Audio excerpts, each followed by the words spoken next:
Sumter, and it's Noreen Sumter Coach. And I've been in business 13 years, and that was in July. Tell us something that nobody knows about. Oh, bloody hell. That's not possible. And your boyfriend. Something that nobody knows about me. I mean, something happened to me that a few people know about, right? But a lot of people know about it. So, okay, this is a bit PC, right? But anyway, so if you remember about 5 weeks ago, I was not here, right? I missed the session. You're not going to tell that story. Of course I can tell that story, you know. Of course I can. Oh my God. I'm full exposure, right? So what happened was I was on my way here, and I had drunk vegetable juice because I'm on this specific diet. And so I walked 5 blocks down the road and my stomach started saying, and I said to myself, oh, I can muscle through, it's fine. And so I'm walking some more and my stomach got hot. And it was like something in my head said, Noreen, don't be a hero, take your ass home. So I walked home and I got 1 block from my house and I knew I had an accident because there were flaxies at my knees. Okay? So I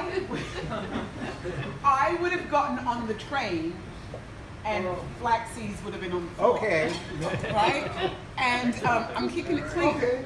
And so, Thank you. Thank you, Simeon. Thank you. That's why we've all been there. Come on. I encourage you to please give me your bio, okay? Moving right along. One of the best referrals. Ladies and gentlemen. All right. So, That's our Noreen. oh God. Look, here's the thing for me. Go, darling. I am a personal life coach. I like to keep it real. I like to keep my life real.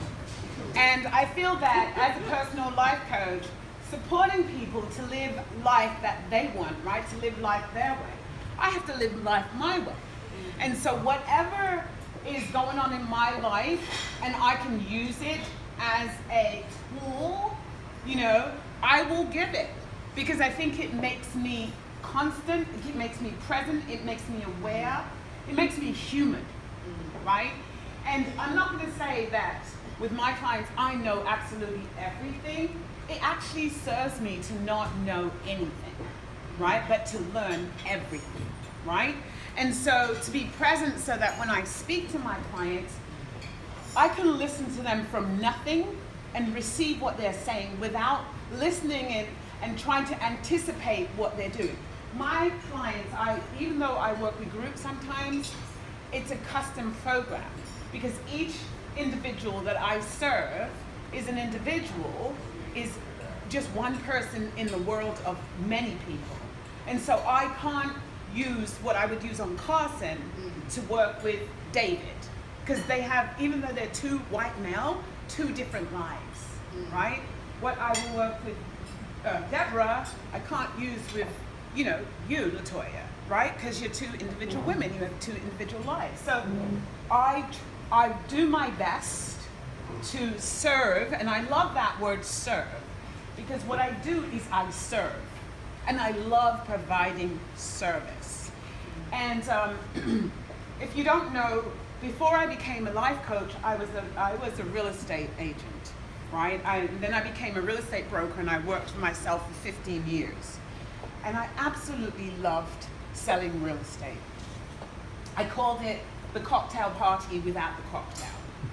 And it was very depressing and upsetting for me when I realized that I had come to the end of the road in this career because I loved it.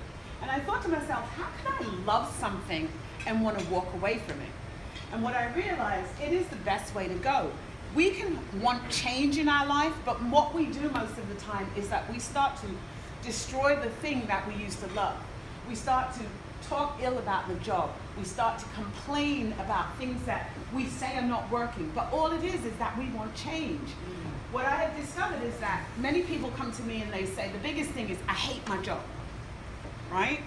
And what I've discovered is not that they hate their job, something happened on that job where they had a thwarted intention.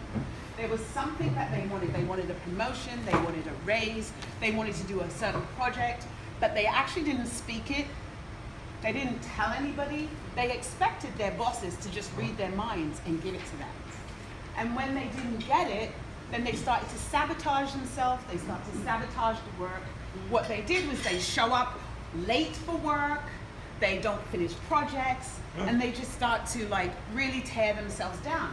And then over time, they start to hate the job and hate the boss and hate everything about it, right? So you can see in terms of their physical well-being, it starts to degrade.